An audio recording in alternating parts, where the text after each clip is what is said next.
Boys and girls, here's Dick Tracy.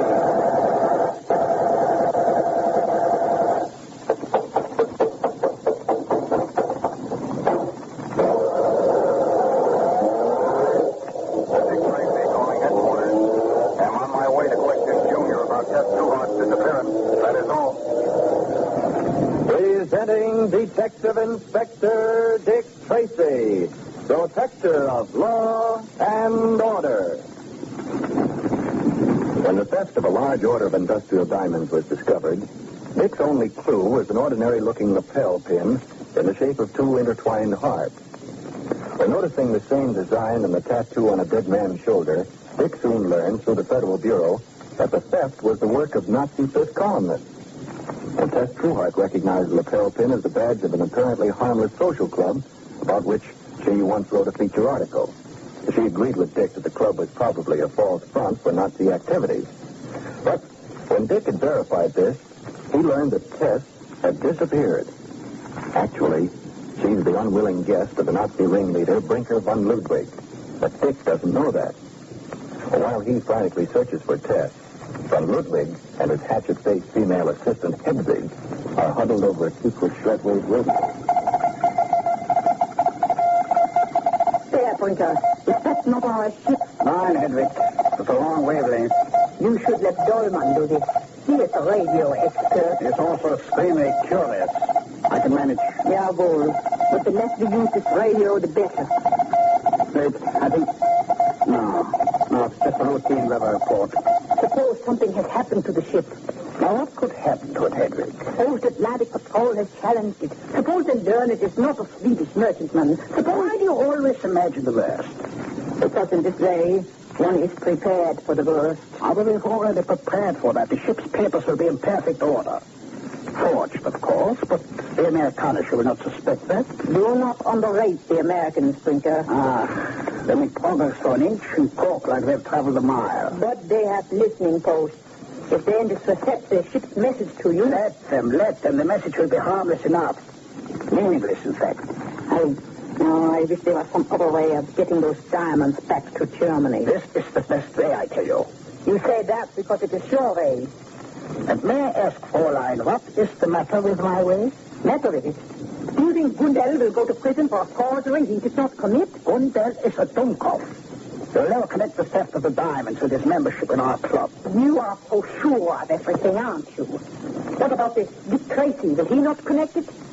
Let him. I have a sure way of dealing with Inspector Dick Tracy. You mean the girl in there, that reporter? Miss Trueheart, yes. Once he knows the safety depends on it, he'll be reasonable, don't worry. She said Fritz Hoffman would be reasonable. How did I know Fritz would be a greedy pig? Imagine demanding $1,000 merely for acquiring diamonds with that forged receipt. And they threatened me. Imagine. I prefer not to when I remember what happened to Fritz.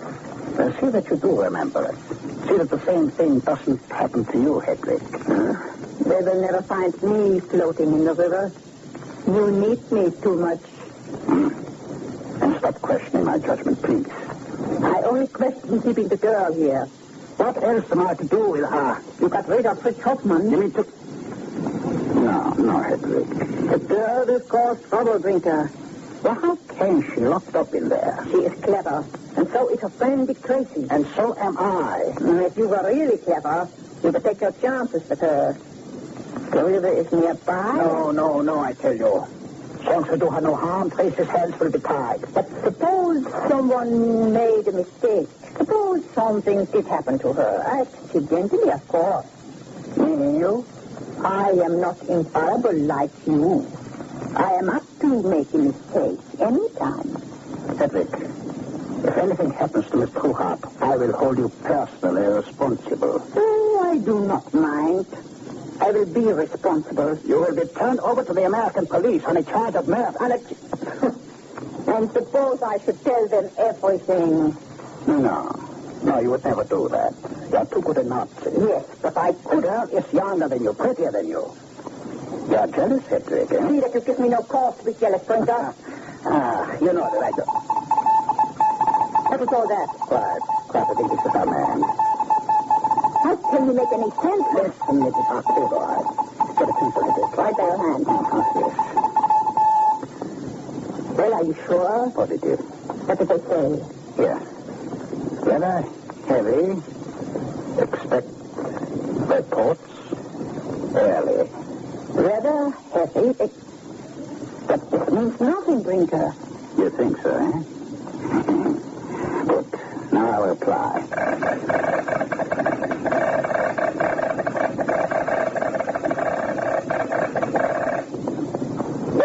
This is crazy, I tell you.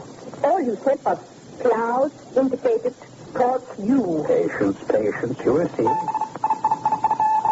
All right. Will you be quiet? Will head east now. So, put that. Write this down to Epic.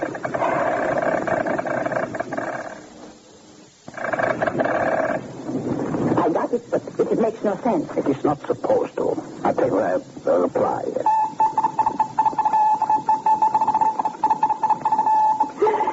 I have it, Brinker. That's overlooked west.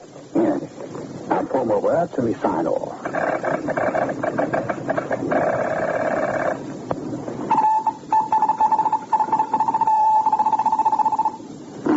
Good enough.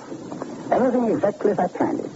Brinker, you must either explain to me or provide me with a straitjacket. Oh, poor Hedrick. It is so simple when one knows. Simple.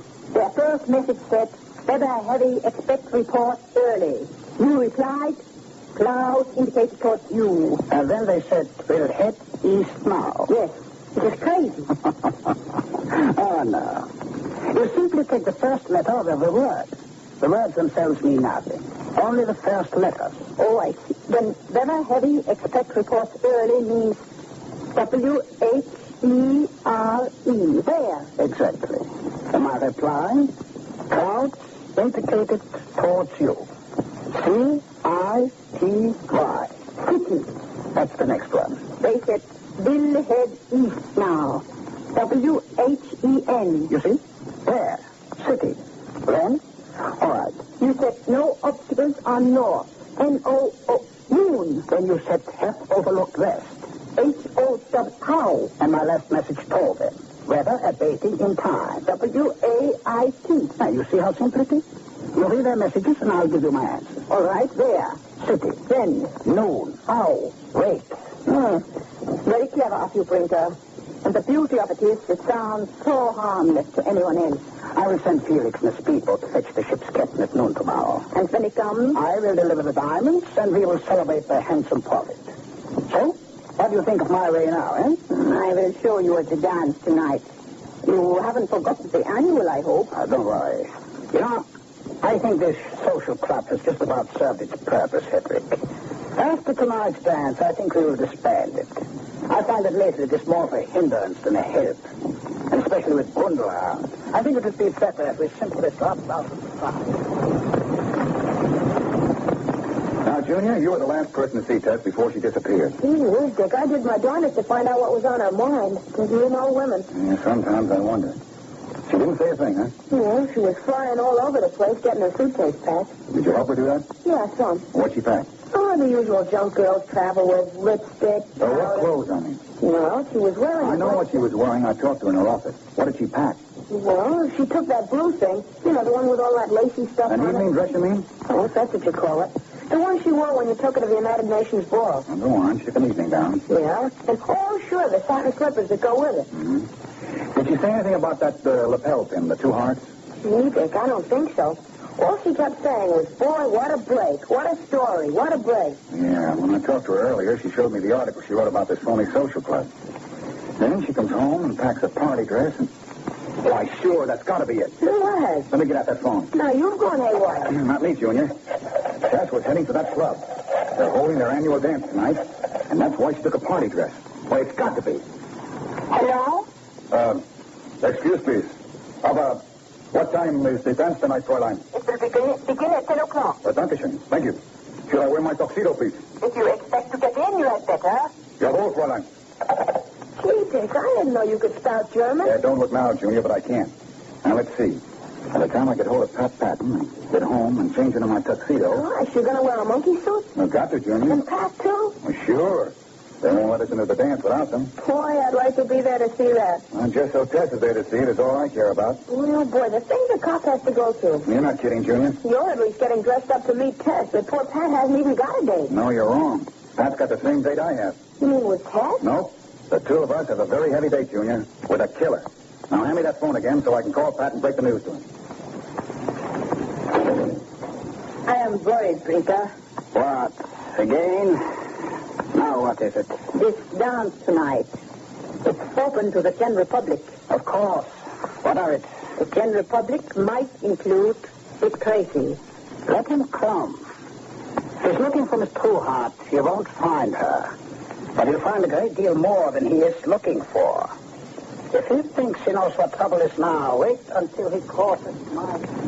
Detective Inspector Dick Tracy will be back tomorrow, same time, same station, with more exciting adventures. Be sure to listen. This is Don Gardner speaking.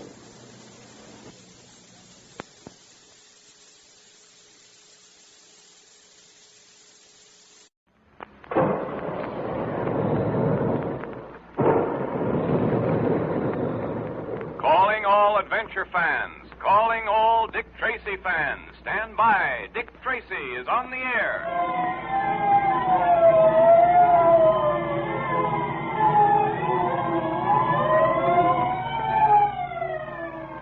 The makers of Quaker Puffed Wheat and Quaker Puffed Rice, those two delicious, nourishing cereals that are shot from guns, now bring you another thrilling Dick Tracy detective adventure.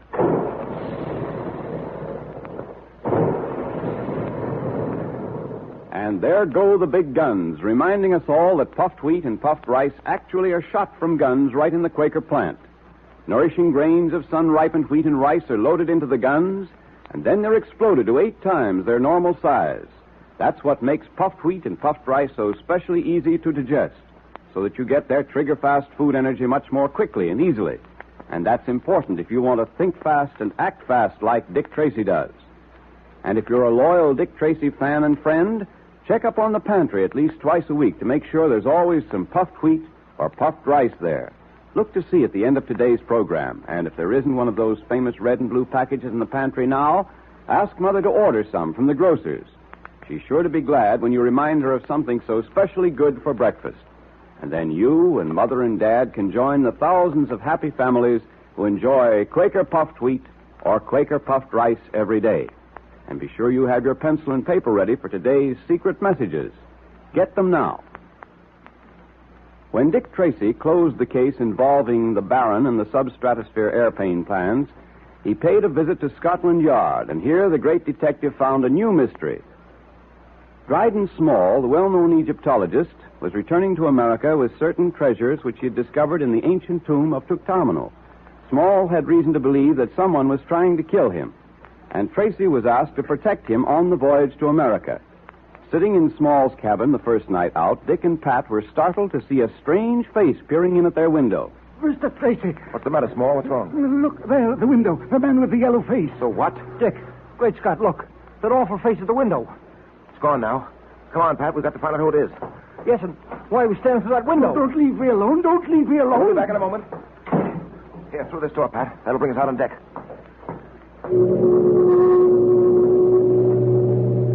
I don't see anyone. No, neither do I.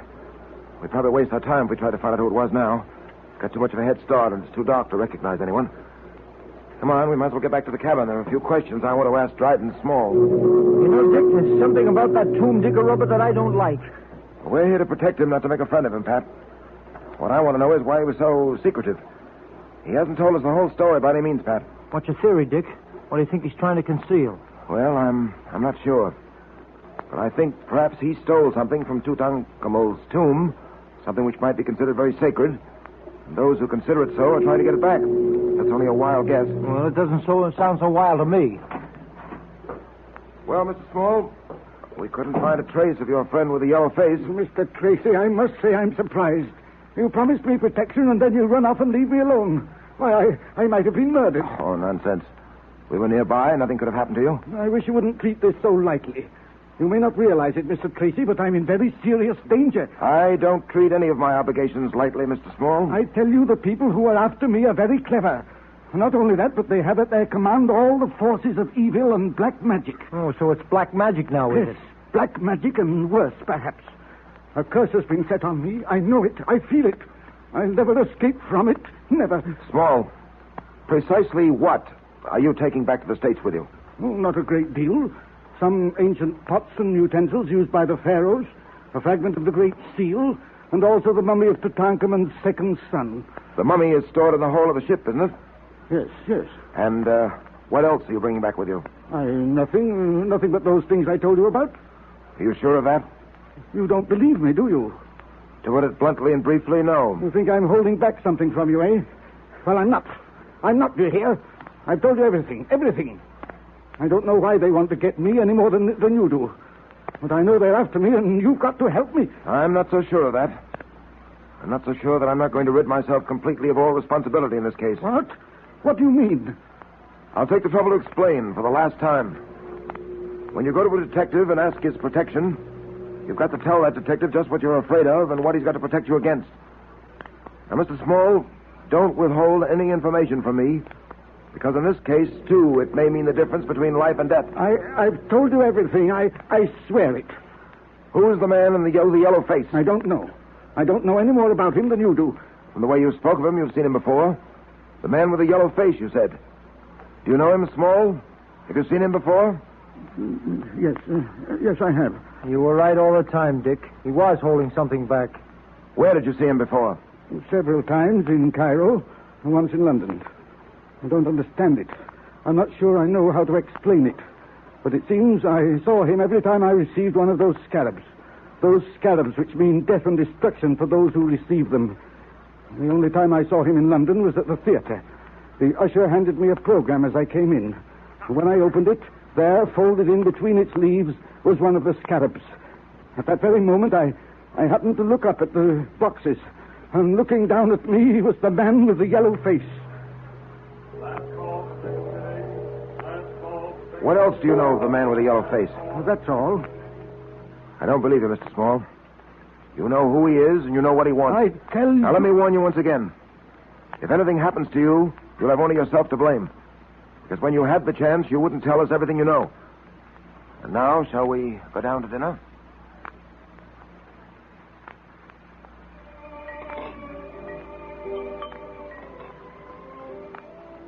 Coffee, sir? Oh, yes, please. By the way, Small, do you still carry that pearl-handled pistol? Yes, and I shall never part with it. If you ask me, it's much too dainty to be any good. I'm afraid it isn't very much to depend on. This pearl-handled revolver has been with me a long time, Mr. Tracy. I intend to hold on to it. Hello. The lights have gone out. Dynamo must have failed or something. Certainly pitch black in here. Tracy! Tracy! In the name of heaven! Small, where are you? He's struggling with someone. Help, Tracy, help! If I can get my hands on whoever it is that... Got him. Give me a hand here, Pat. It's so dark, can't see a thing. I've got hold of someone. Can't see who it is. There go the lights. They're on again. Small. Why, I was holding you all the Well, time. who do you think you were holding? Well, all I could do in the dark was to reach out and grab. My throat, it hurts. Someone tried to choke me. Yes, there are marks in your throat, all right. Grabbing hold of me did one thing anyway. It scared him off. Yes, Small. This time he was scared off. I wonder if I'll always get to you in time. I can't protect you from something that's nameless, you know. Something you won't tell us about. I've told you everything. Now, look here, Small. Tonight, you had an example of what might happen. And apparently you're still unconvinced that telling me everything you know is the only sensible thing to do. Now, for the last time, will you talk up? Well, how about it? I've told you the whole truth. Very well. I've done my duty. I've warned you.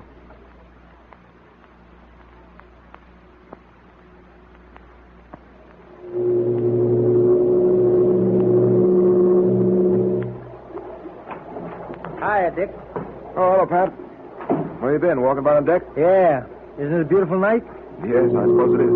Yeah, he met a girl strolling about on deck. Miss Foster, her name is. Oh, boy, what a girl. She's swell platinum hair and... Say, what's the matter with you? Huh? Oh, nothing. You got something on your mind. Yes, Pat. And his name is Dryden Small. Where is our friend Small? Or should I say our small friend? In there. Asleep? Reading in bed, I think. Pat, I'm more than ever convinced that he's keeping something from us. Hey, Dick, maybe the guy's on the level. Maybe we're just imagining things. Maybe someone is trying to get hold of some of the things he took from Tutankhamun's tomb. Small says they're very valuable. They're valuable, all right. And that's one part of his story, I believe. But whatever the man with the yellow face is after, is more than just a few trinkets taken from Tutankhamun's tomb. Well, I wouldn't spend too much time worrying about it. Our job is to see that Dryden Small reaches America safely. Once he puts foot on American soil, our job is done. No, Pat. I'm afraid it isn't as simple as all that. Well, why do you say that, Dick? I've been telling Dryden Small that unless he tells me everything, I'm going to give up all responsibility for his safety. Of course, I'm not going to do that. Either while he's on this boat or after he lands. But if he doesn't cooperate, why should you bother with him? I've got to stay with Dryden Small until I'm sure that he's out of harm's way. We've had to protect uncooperative people before. You know, Dick, there's something about this whole business that gives me the creeps. Oh, it's not as bad as all that, Pat. When we were chasing Max Gold or the Baron, we had something we could get our hands on. But what have we got here? Nothing but a face seen at the window. A figure that strikes in the dark. Dick, I don't like it. Well, I'm not exactly delighted myself, Pat. But we policemen have to learn one thing. Not to turn away when there's an unpleasant job to do. Doing the things we like to do is simple. Doing the things we don't like to do that proves whether or not we're men, capable of holding down a man-sized job. I guess you're right as usual. And I'm glad you jacked me up. Oh, look, Dick. It's my turn to sit up with Small tonight, but I was thinking that maybe... Yes, Pat? Well, you know, the girl I met on deck, Miss Foster, I said I'd meet her in the ballroom for a few dances at 10:30, and, well, I sort of wondered if... All right, Pat. Go ahead. How will you get back? Thanks, Dick. I won't be very late. Tracy. Huh? What is it, Small? Come into my bedroom one moment. There's something I want to show you. What's the matter with you, man? Come. He sure looks funny to me, Dick. All right, come along, Pat. In here. Look. The wall above my bed. Holy mackerel, Dick. Look. Someone's writing a message on the wall. Look, it's being written right before our eyes. You see it, too? I thought I was going crazy. It's an invisible hand writing something on the wall. I can't escape it, and you can't help me. This thing is too big for us. It's too powerful. Oh, the saints preserve us. No, take it easy, you two. Let's see what the invisible hand is writing. There, it's evidently finished. Yes. And look what it has written. Your hour is at hand. Your end is near. The black pearl of Osiris must shine again. Yes. And look, there on the floor. It's another scarab, Tracy. Another scarab.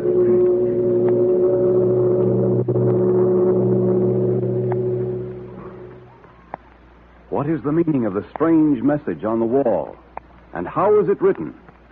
It's a puzzler, all right.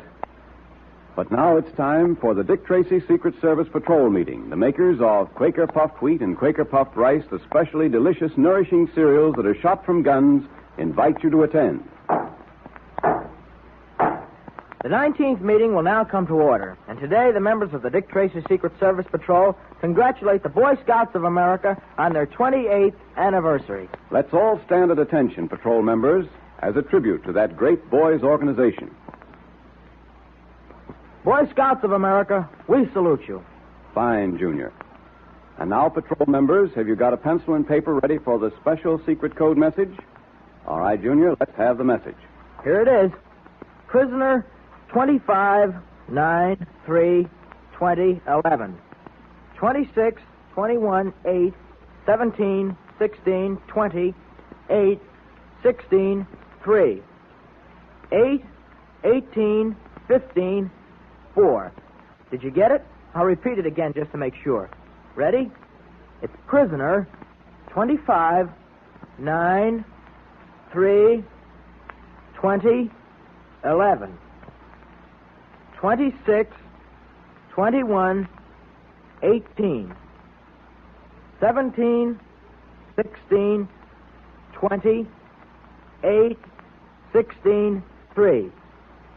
8, 18, 15, 4.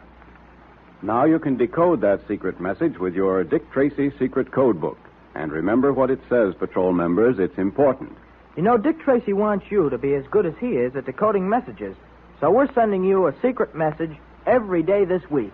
Be sure you have your code book, a pencil, and some paper handy every day when you tune in on Dick Tracy. And listen, if you don't have a code book, join the Dick Tracy Secret Service Patrol now, so you won't miss all the swell secret detective activities and good times. Now, here's all you do to get your secret code book, your patrol pledge, and special badge. Just tear the tops off 2 packages of Quaker puffed wheat or Quaker puffed rice, or one of each. Be sure it's the top panel that says, 3 wrappings guard its crispness. Then mail the 2 box tops with your name and address to Dick Tracy, Box L, Chicago. And you have the time of your life in the Dick Tracy Secret Service Patrol. So ask Mother to get you some Quaker puffed wheat or Quaker puffed rice at the grocer's. Remember, they're the 2 delicious, nourishing cereals that are shot from guns to give you trigger-fast food energy.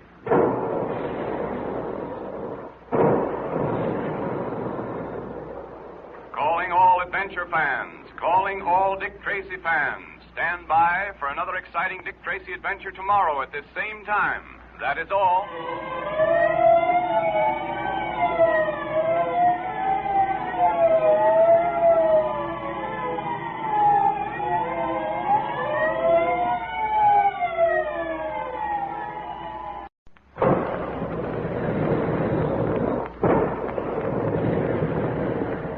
Calling all adventure fans, calling all Dick Tracy fans. Stand by. Dick Tracy is on the air.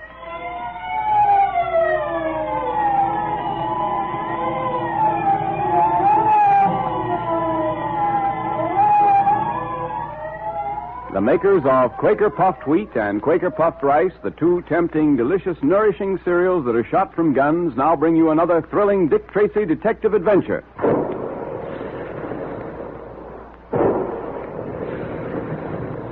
Big guns. Hear them? Well, the next time you have a big dish of crisp, nourishing Quaker puffed wheat or Quaker puffed rice for breakfast, remember the sound of the big guns, because those 2 delicious cereals are actually shot from guns. Sun-ripened grains of nourishing wheat and rice are loaded into the guns, and then these little kernels of grain are exploded to 8 times their normal size. That makes them look different and taste better than ordinary cereals. That special Quaker process makes puffed wheat and puffed rice specially easy to digest, so that you get trigger-fast food energy more quickly and easily. And you need lots of quick food energy if you want to be as fast on your feet as your friend Dick Tracy is. And here's a good idea. Puffed wheat and puffed rice are 2 different delicious flavors. So ask Mother to get a package of each at the grocer's. And then you and Mother and Dad can have Quaker puffed wheat for breakfast one morning and Quaker puffed rice the next. That really gives you variety, doesn't it? So look in the pantry today to see if one of those famous red and blue packages is there now. If it's Quaker puffed wheat, ask Mother to get a package of Quaker puffed rice.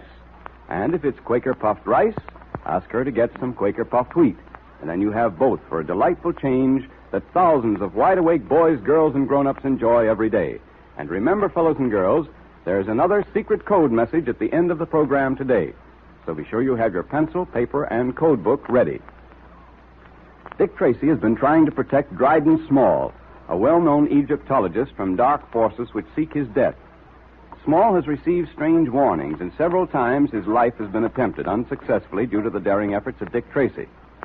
Both Dick and Pat are convinced that Small has kept from them the real reason for these mysterious attacks. In our last episode, we heard how a strange message, seemingly written by an invisible hand, had appeared on the wall above Small's bed.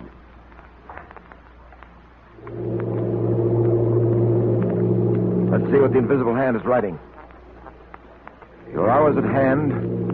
Your end is near. The black pearl of Osiris must shine again. Yes, and look there on the floor. It's another scarab, Tracy. Another scarab. Yes, so I see. Another symbol of death and destruction. Why don't you do something?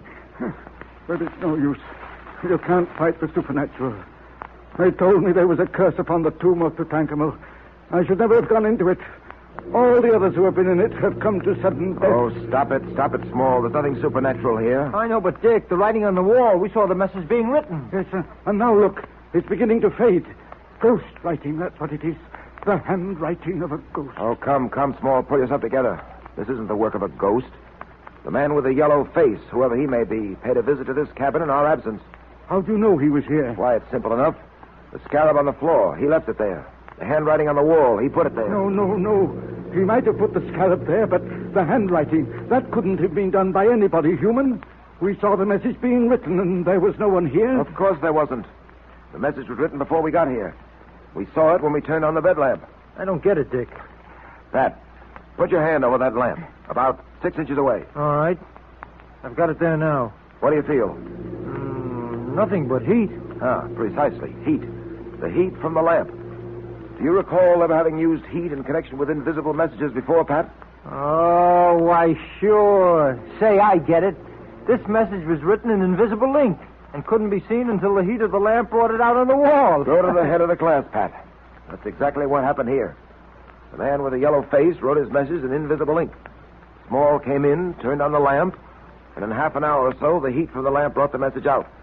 There's your supernatural for you, Mr. Small. You make it sound simple. It is simple. If the rest of this case were as simple as that handwriting, we'd have no problem. But it's not simple, Small, because you choose to make it difficult. I choose to make it difficult? Yes. You refuse to tell us all you know about this. You refuse to tell us what we've got to know if we're to protect you against the man with the yellow face. There's a definite reason why you're being followed. There's a definite reason for these attempts on your life, such as the one in the dining salon tonight. There's some reason for these scarabs and that message on the wall. Now, what is it? I'm sorry, but I don't know any more than I've told you. And I've told you once, and I'll tell you again, that you're not being entirely truthful. Now, look here. I want you to tell me the meaning of that message about the Black Pearl of Osiris. Yeah, that was a queer one. What is the Black Pearl of Osiris anyway, Dick? I don't know about the Black Pearl, Pat. I do know, however, that Osiris was a god worshipped by the ancient Egyptians, and that even today there are certain secret societies which still worship him. Your knowledge of Egyptian history is remarkable, Tracy. Well, unfortunately, I don't know quite enough. But you know what I want to know, Small. What is the Black Pearl of Osiris? I demand an answer. I don't know, Tracy. I swear it. If I knew, don't you think I'd tell you? I feel rather faint. I wonder if one of you would mind going up on deck with me, just for a little while. Well, I had a date with a... All right, Pat, you'll have to forget your date. I've got to see the captain at once. You'll have to stay with Small. Keep close to him on deck, and don't let him out of your sight. Okay. I hope I get a chance to explain to that girl that I didn't mean to disappoint her.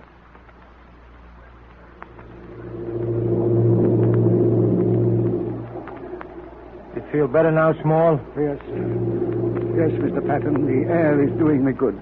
Looks like we're going to have a fog. You can see wisps of it floating past the binnacle light up there. Yes. You know, Small, you really ought to come clean with Tracy. Patton. Yeah? That man leaning against the rail. What?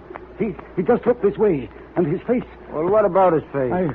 I'm not sure, but it looked yellow. Now, take it easy. Don't start getting jittery. Don't begin seeing a yellow face in every passenger on this ship. Look, he's moving away from the rail. He's disappearing into the fog.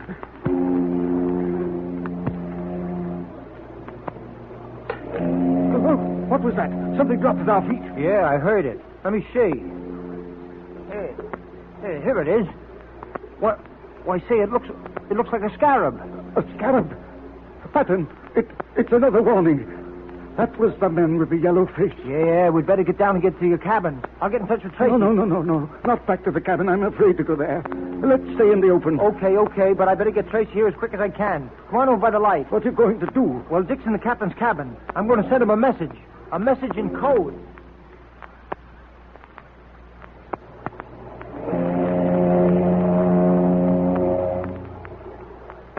Well, come in, Mr. Tracy. Glad to see you. How are you, Captain?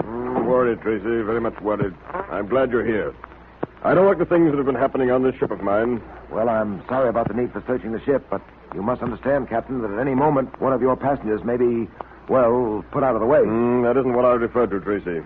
There are other things that are wrong. Such as? Well, have you heard about what's been going on down in the hold? The hold? Mm-hmm.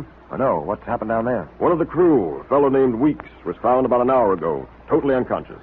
Unconscious? Yes, lying in the door of the storage room. He's not a strong fellow. As a matter of fact, he has a weak heart.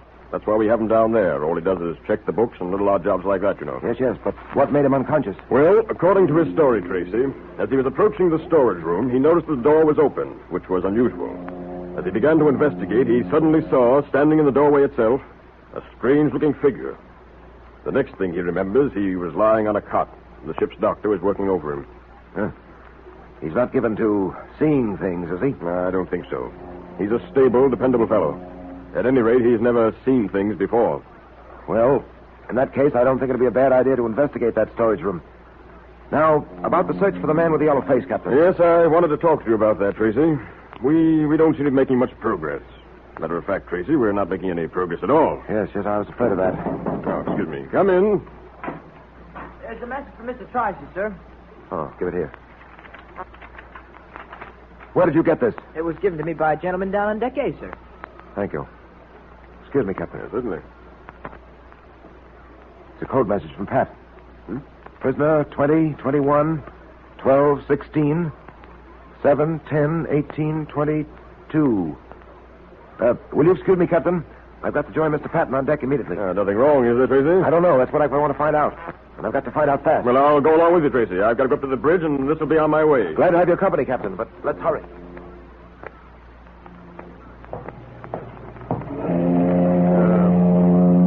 We can take this companionway here, Tracy. It leads down to deck A. Fine.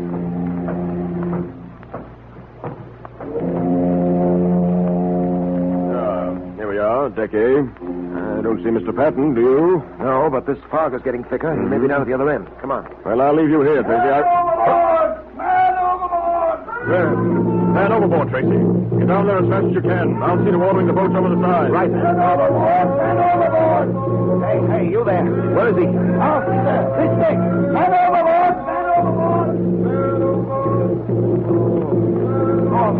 Dryden Small. What's happened here? The man with the yellow face. Patton fought with him. Yes. What happened? Overboard. Patton was thrown overboard. What? Pat overboard? Wait, Tracy, what are you doing? Why are you taking off your coat? What do you think? I'm going after Pat. Stop! Don't! Another man overboard! Another man! Tracy, they'll both be drowned! Patton and Tracy, too!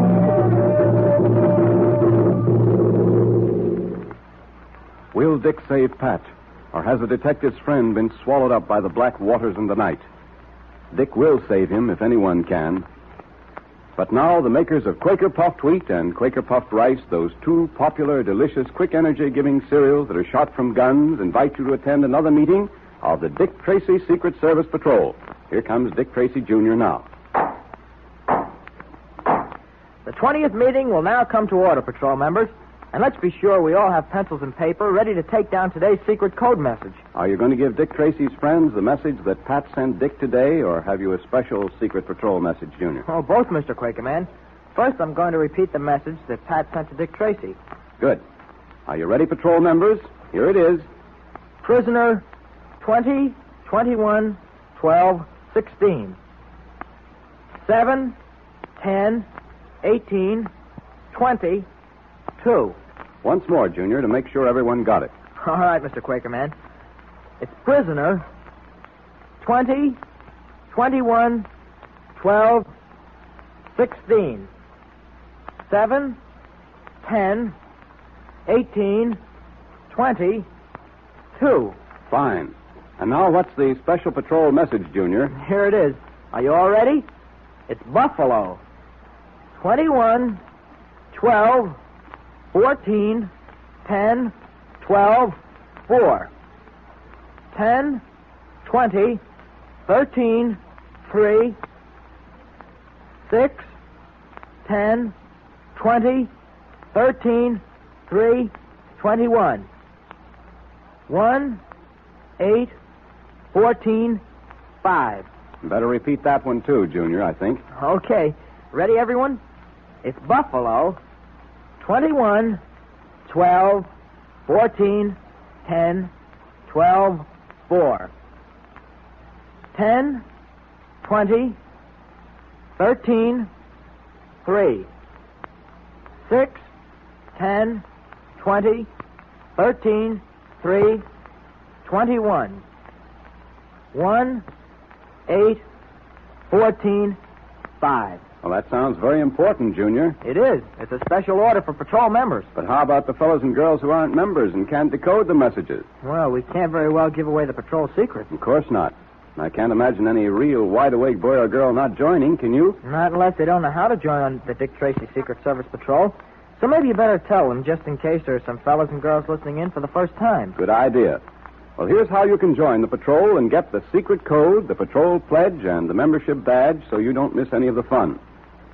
Just tear the tops off 2 packages of Quaker puffed wheat or Quaker puffed rice, or one of each.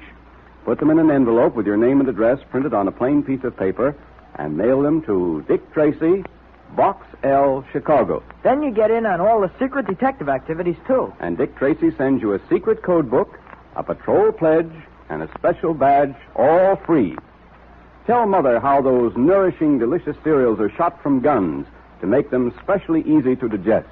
So ask her to get you some Quaker puffed wheat or Quaker puffed rice at the grocer's.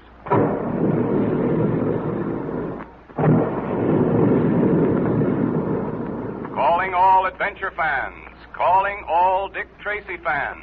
Stand by for another exciting Dick Tracy adventure tomorrow at this same time. That is all.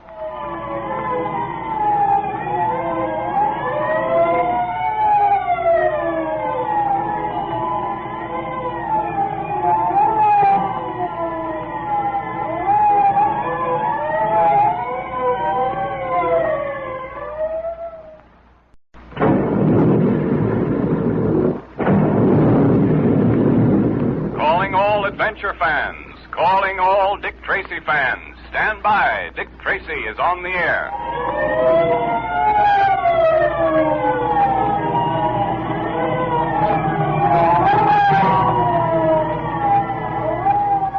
The makers of Quaker puffed wheat and Quaker puffed rice, those 2 tasty, nourishing cereals that are shot from guns, now bring you another thrilling Dick Tracy adventure.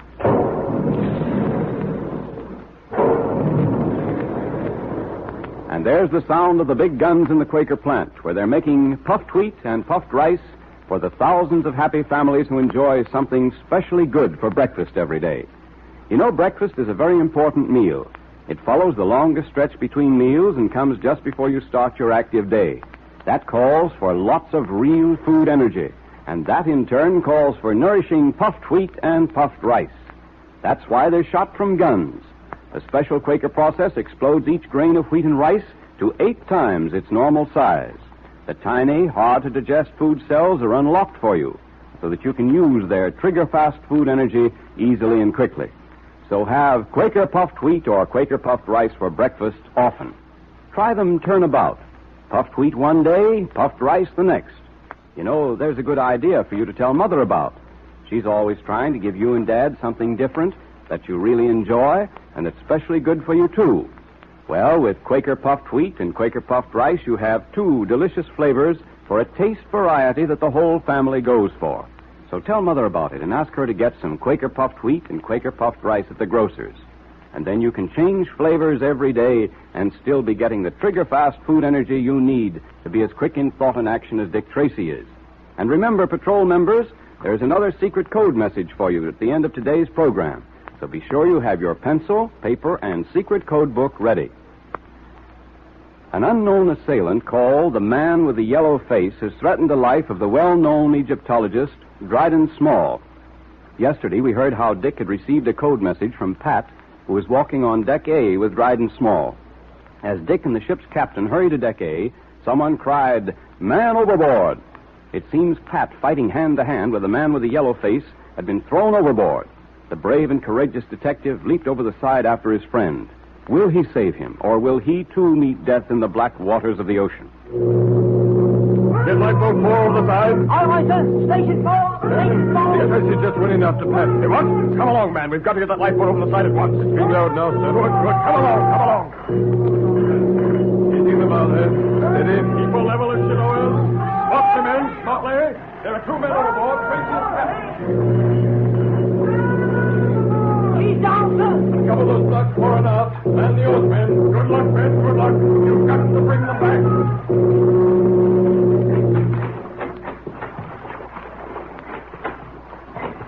Thank goodness they're keeping their searchlights going. Right, sir. I don't see... Hold on, sir. They're circling to port. 2 points to the port bow, sir. This way! Help! That's Tracy and Pat. Pull out, men. Right, sir. Side of them. Heave away there. Heave, boys, heave.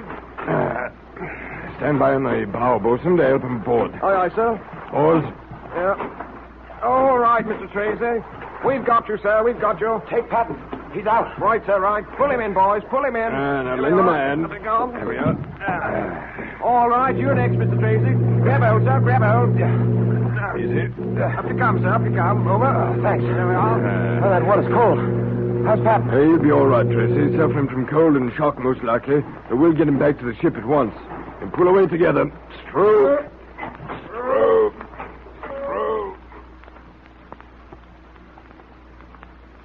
Well, Dick, I guess I owe my life to you once again. Someone else would have pulled you out if I hadn't been there, Pat. But no one else did. That's the point. Now that you're able to talk, Pat, tell me, what happened up there on deck? Well, Small and I noticed someone whom we took to be the man with the yellow face. Uh-huh. I immediately sent you that message asking you to come up on deck. Well, after the steward left with the message, Small and I walked aft along deck A, when suddenly a figure slipped out of the shadows.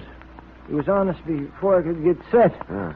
He knocked Small to the deck, and then I grappled with him. Dick, I've never met anyone so powerful in all my life. I couldn't do a thing against him. He was so strong that he actually picked me up bodily and heaved me overboard. I don't suppose you got a good look at him, Pat. No, Dick, I didn't. Everything happened so quickly. This man, Dryden Small, he knows why he's being hounded, Pat. He knows what the man with the yellow face is after. I'm convinced he also knows who the man with the yellow face is. Well, why don't we just wash our hands of the whole matter, Dick? Now, you know we can't do that, Pat, even though I told Small I would. There's something I can do. I can have us out with Dryden Small. So far, we've managed to protect him, but we can't go on this way. We've got to make that fellow realize that the closer we get to America, the more desperate our adversary will become. Come on, we might as well have this out right now. Yeah, but the doctor said he was sleeping. I can't help that. I wonder who that is. Come in. Well, Captain, come in. I don't mean to disturb you, Mr. Tracy, but something terrible has happened. Well, what is it, Captain? The thing I've been dreading has come at last. You recall earlier this evening I spoke of one of the crew being found unconscious in the storage room. He was a man with a weak heart, I said. Yes, I remember. He's the man who claimed to have seen a figure standing in the door of the storage room. Yes, well, he insisted on going on with his work in the storage room. He's had another shock, Tracy. One that may be fatal. Another heart attack? Yes. From what I know, I'm convinced he was scared into his present state. I see. Where's the victim now? He's still down in the storeroom. The doctor is giving him first aid, trying to revive him. Pat, you stay with Dryden Small. Yeah? I'm going down to that storage room with the captain. Those two things may be linked up. I don't know how, but they may be. Okay, Dick. But don't worry about me. I'll be all right. Here, take my gun. You may need it since you lost yours overboard. All right, thanks. And don't let Small out of your sight. Oh, I won't. Come along, Captain. Right. If what you say is true, we may have to make new plans at once to trap the man we're looking for.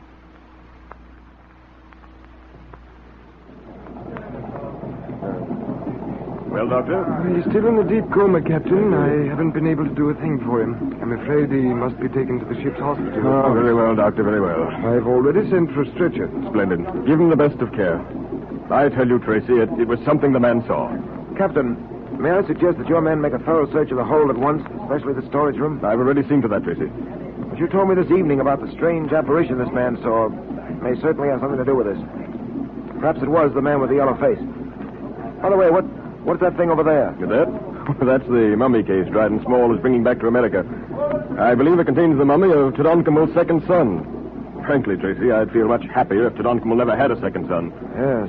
A mummified passenger isn't altogether pleasant. What I'm worried about is the effect of all this on the crew, Tracy. They talk a great deal. Too much, perhaps. Rumors get around, you know.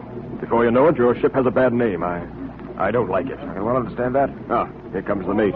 Have you found anything? No, nothing, sir, not a thing. The men are still going over everything, though, just to be sure. Thank you.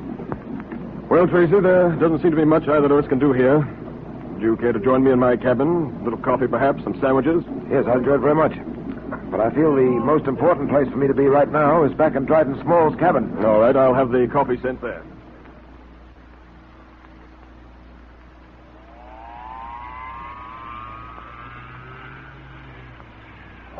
Hey, Dick, sir. This way, Captain. Dryden Small's stateroom is down this way. Yes. You know, Tracy, it certainly is reassuring to have you on board this trip. I'd hate to have all these bizarre things happening without you here to help clear them up. Well, I haven't cleared them up, Captain. No, but I know your reputation. I have absolute confidence in you, Tracy. Well, thank you. This is really one of the most puzzling cases I've ever encountered. Mm-hmm. I don't believe I ever had so little of a tangible nature to work with. There's so many things I'd like to know. I'd give a great deal, for instance, to know what the Black Pearl of Osiris is and where it is. I'd like to know why the man with the yellow face is so anxious to get hold of it. To make it brief, Captain, I'd like to know what it's all about. That is all that, eh? Well, I'll say this, Tracy. I'll be a very much relieved man when this ship docks at New York. I dare say. Well, here we are. Pat must be in the bedroom. Yes, he, I have told you this before. Wait a minute. Voice. Strange voice. Listen. I have no desire to discuss this matter with you at any length. All I ask from you is that you tell me where the Black Pearl is. The Black Pearl of Osiris. I don't know, I tell you. I don't even know what you're talking about. Your friend, Adam Small, practiced the same deception. He, too, pretended ignorance of the Black Pearl of Osiris. You see what has happened to him. The same thing will happen to you. This pearl-handled revolver of his may not be very impressive looking, but I rather think if it is well aimed and skillfully handled, it can be deadly indeed. Now listen, I'm telling You you... will tell me nothing but what I want to know. Where is the Black Pearl of Osiris? Answer, you white devil, or it will be the worse for you. Great heavens, Tracy. What's going on in there? It's evident that Pat's on the spot. I've never heard that voice before, but I'll bet it's the man with the yellow face. What can we do? Have you a gun? No, I haven't. Neither have I. I gave mine to Pat. I can get one, though. No, there's no time. We've got to work quickly. But you can't do anything against that man without a gun. Time grows short, my friend. Answer me quickly. I refuse to waste further words with you. Now listen, I'm telling you the truth. Why should I lie to you? I don't know where the Black Pearl you're talking about is. This little pearl-handled revolver is about to speak. I do not think you would care to hear its voice. Now, I tell you, you've got me all wrong. I don't know any more about that Black Pearl than you do, or Tracy does. We tried to get Dryden Small to tell us, but he wouldn't. Very well, my friend. I see you are not only stubborn, but reckless of your life. And so it becomes necessary for anything. What are you going to do? Pull a bluff, Captain. Pull a bluff. Kill you. And believe me, my friend, you could have avoided it if you had wanted to. However, you forced my hand. And so... Dick! Dick! There you are. Drop that gun or I'll drop you. Who is the man with the yellow face? And will Tracy succeed in bluffing him? What is the mystery of the Black Pearl of Osiris? We'll soon know. But now the makers of Quaker Puffed Wheat and Quaker Puffed Rice, those two delicious, nourishing cereals that are shot from guns, invite you to attend the meeting of the Dick Tracy Secret Service Patrol. And here's Dick Tracy, Jr., your patrol president now. The 21st meeting will now come to order. And today I have another secret code message for you patrol members. So get your pencil and paper ready, fellows and girls. You know, one reason why we're sending you these secret messages every day is that Dick Tracy wants you to be able to use the code as easily and as quickly as he does. That's important. And that's why you should send at least one code message to every patrol member you know every day. That's the way to get good at it, and it's a lot of fun. But now, get ready for today's secret message from Dick Tracy. Here it is. It's football. 10, 11, 7, 17, 11, 26. 17, 9, 12, 25. 5, 17, 6, 15. 11, 25, 13, 3, 26. Did you get it? Repeat it, Junior, to make sure. Okay. Here you are. It's football. 10, 11, 7, 17, 11, 26. 17, 9, 12, 25. 5, 17, 6, 15. 11, 25, 13, 3, 26. And remember, fellows and girls, that's a real message from Dick Tracy to you. Follow those instructions because something very important is about to happen. And if you or any of your friends are missing all the fun we're having, tell them how to join the patrol right away. You know, you just mail 2 Quaker Puffed Wheat or Quaker Puffed Rice box tops, or one of each with your name and address, to Dick Tracy, Box L, Chicago. Then you're a full-fledged member. You get the secret code book, the Dick Tracy pledge, and the patrol member's badge. And don't forget to form your own active Dick Tracy patrol. It tells you how to in the secret code book. And then you're a patrol leader, and Dick Tracy sends you the special patrol leader's badge to wear with your regular badge. And say, patrol members, have you been promoted to the rank of sergeant or lieutenant yet? It's a real honor to wear one of those officer's badges, you know. Look it up in your code book and start now to win your promotion. Show Dick Tracy the kind of stuff you're made of.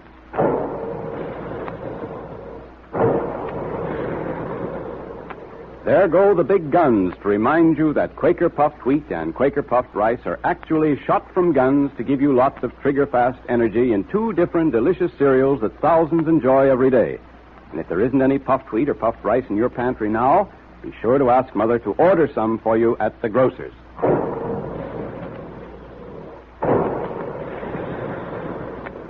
Calling all adventure fans, calling all Dick Tracy fans. Stand by for another exciting Dick Tracy adventure tomorrow at this same time. That is all.